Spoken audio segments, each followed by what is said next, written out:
Am I late? No, you're just in time. Actually, they're just about to start the ceremony. Here comes the flag bearer. Phew!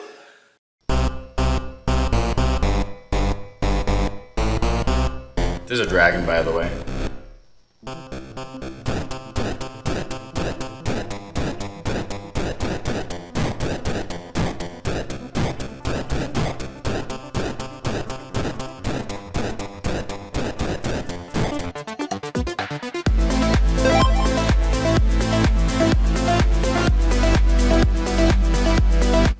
Welcome to Mike's Gaming Gala. I'm Mike, and this week we're looking at Daryl Spice Jr.'s Medieval Mayhem for the Atari 2600, published by AtariAge.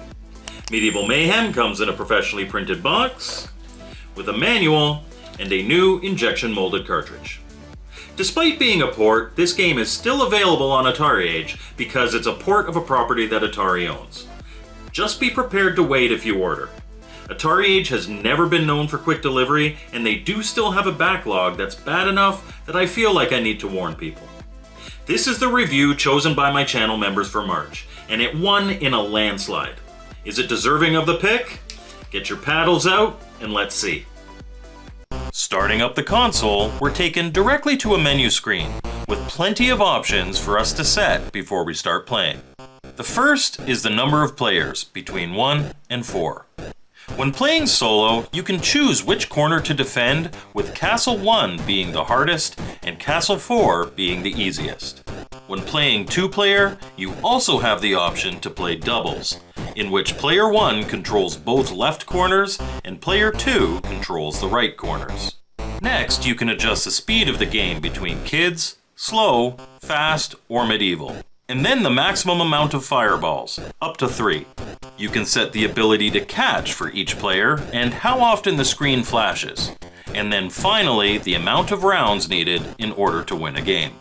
Once you've set everything up the way you want it, at the bottom of the menu, you'll find Start, and pressing that gets you into the action.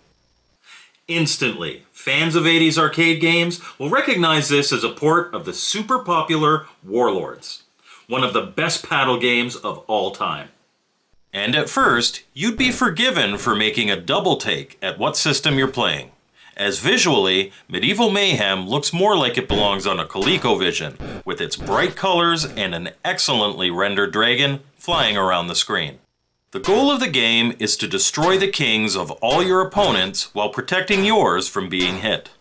Each player takes charge of a corner, where you control a shield that moves around your castle walls by spinning the paddle on your controller.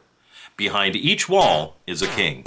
Play starts when the launch dragon introduces a fireball into the playfield. The gameplay here is simple, but difficult to master. As the fireball bounces around the screen, move your shield to intercept it. Every time it hits any of the castle walls, that brick is destroyed. As the walls crumble, the kings in each corner become more and more exposed. And if the fireball hits one of them, that player is knocked out of the round. When that happens, depending on your setting at the menu, an additional fireball is added to the playfield, making for more frantic gameplay. Once 3 of the kings are destroyed, the flag bearer of the winning player marches across the screen. The score at the bottom of the screen is updated, and the next round commences. This continues until any player wins the set amount of rounds, resulting in a golden knight marching their flag across the screen before returning you to the menu. At this point, Warlords fans are probably screaming at the screen that I've missed something absolutely vital to the gameplay here. So let's get to that and to some strategies.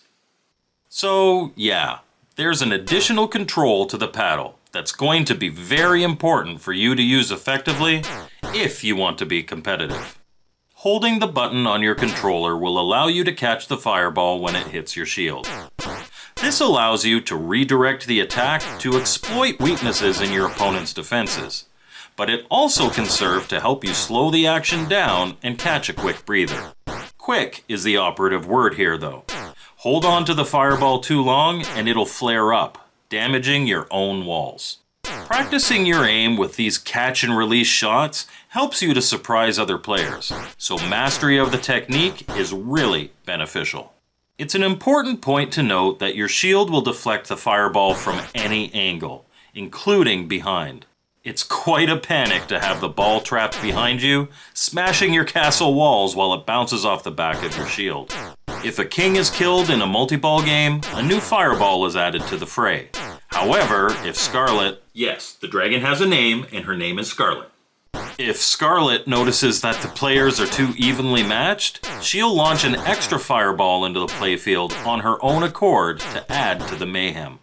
There's also the Ultimate Warriors League for those who want to see what title they hold in the Medieval Mayhem community. Play a game either solo or with any number of friends and set the to win to 9. Then, at the end of the game, combine the scores of your opponents to determine your warrior rank. Depending on how many wins your opponents had, your title could be anything from king to demoted. And that's Medieval Mayhem for the Atari 2600. So what did I think? Warlords was my favorite paddle game on the system as a kid, and this version takes that addictive gameplay and ramps the experience up to 11. It looks awesome. I especially like the dragon sprite. It has fantastic animation as Scarlet flies around the screen, and the gradient in the castle walls is a really nice touch. The menu is full of options that can be used to adjust the experience and even balance out the individual players. All of this in a homebrew game from 2006. Daryl made a masterpiece here, and if you're a fan of Warlords or even just paddle games, this is a must-have. Thank you for watching my video, I hope you liked it, and thank you so much to my channel members who picked this one for me to review.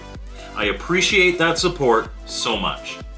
As always, my contact info is in the description, and we'll see you next time on Mike's Gaming Gala.